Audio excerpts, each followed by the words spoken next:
side of the line or the other, and it's hard to I don't think you can honestly intellectually stand on a line that I don't think exists.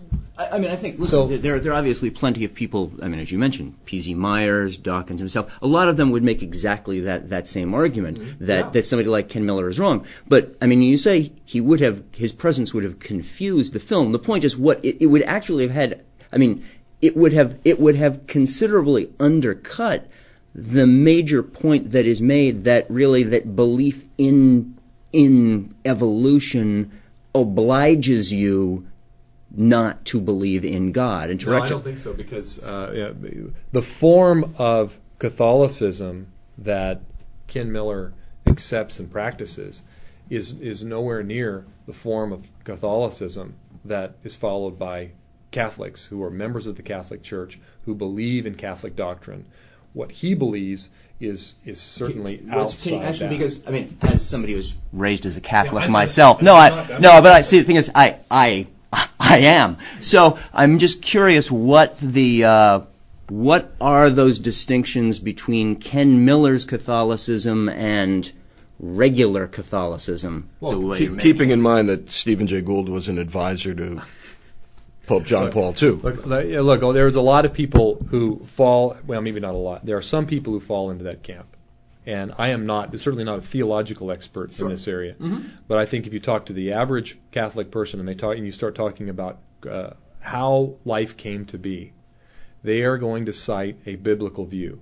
Now, there is going to be some disagreement, and in some cases, significant disagreement about how that happened. Some Catholics are going to say and believe in a literal version of what is accounted for in the Bible. Very few. And then others, I don't know. No, Catholics, one of the defining attributes of being Catholic is you are not bound to literally interpret the Bible as such. The major difference between fundamentalist Protestantism and Catholicism. Understood. Yeah. Understood. But nonetheless, it still exists. I mean, you're Catholic, so you know, and I know many Catholics. But you're saying the majority of Catholics. No. I said some.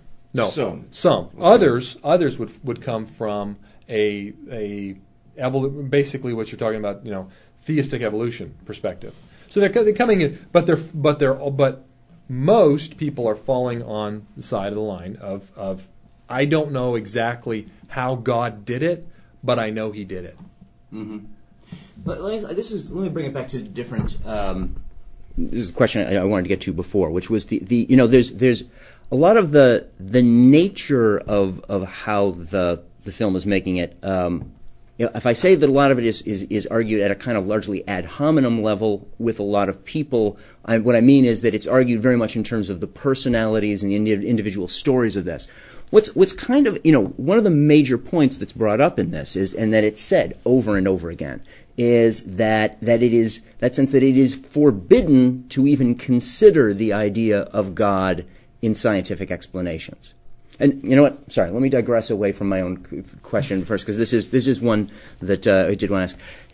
This is always set up as an issue of throughout the film as one of Darwinian biology, Darwinian science, that it obliges you to do this. But I mean, that's true equally so of physics, chemistry, of any modern science. They all basically oblige you to make the argument that you have to, when you're coming up with any sort of explanation or theory, you are bound to include only the kind of materialist, naturalist causes that can be probed through experimentation and observation. So, I mean, it would be equally true to be able to say that physics forbids you to believe God. And I'm going to get back to a question of that. I don't really think that's actually true either. But why just land on poor little biology about this? Why not just say that really the real truth is here? It's science. Big damn science and all of its evil ways. And we should learn to reject not just evolution, but all this creepy relativity and polymer science and everything else that's come out of that.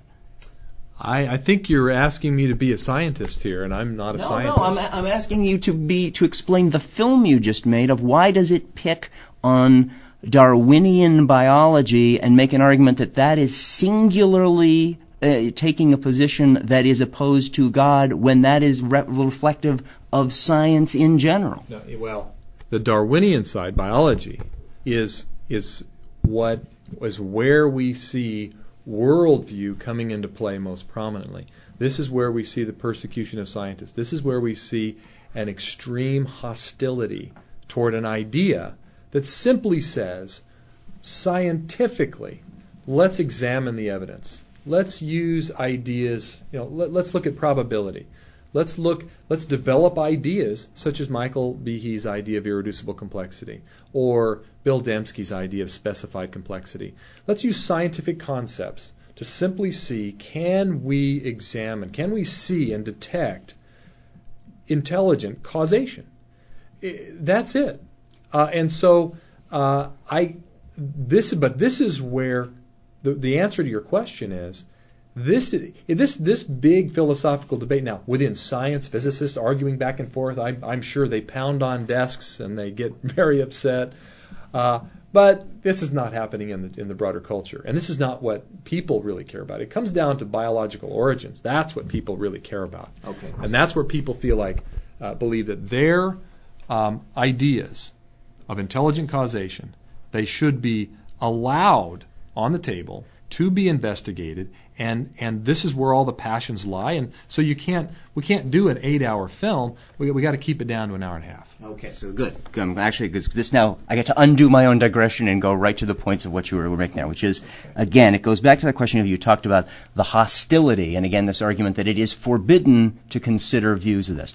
And the film mentions this point a number of different times, and it's posited as basically that is true. There's never actually an explanation within the film for why that would be the view. It's just sort of stated that there's never an explanation for why it is that science would forbid you to consider the possibility of God being involved in some sort of explanation. It's just, you whenever anything resembling a question of what's the rationale that would come up, there would be the sort of questions of, you'd cite Dawkins or Myers or somebody else talking dismissively about religion, but there's never a suggestion that there's actually an argument, a rationale within the framework of science that explains why you can't do that. So I guess I'm questioning, because I think it's an important question that you would have to have, and if you've done this research, you have to know this argument.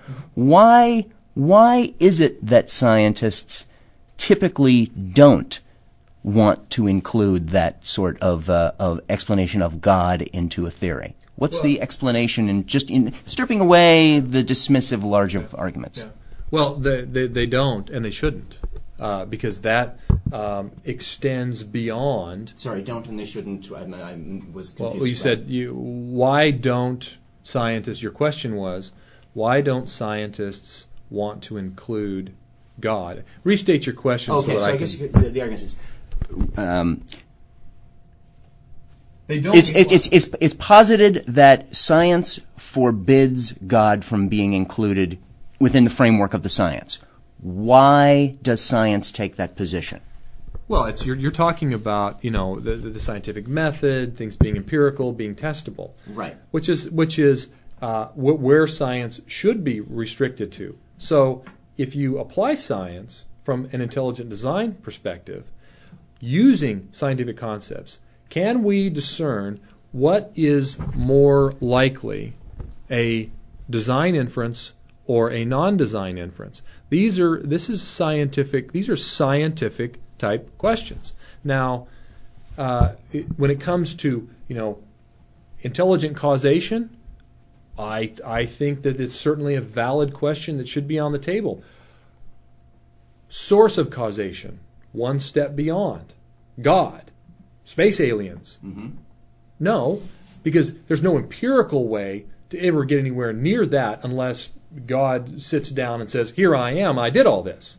Okay. Short of that, you can't do that. But you could scientifically identify, perhaps design within the material world, and so then that begs that question.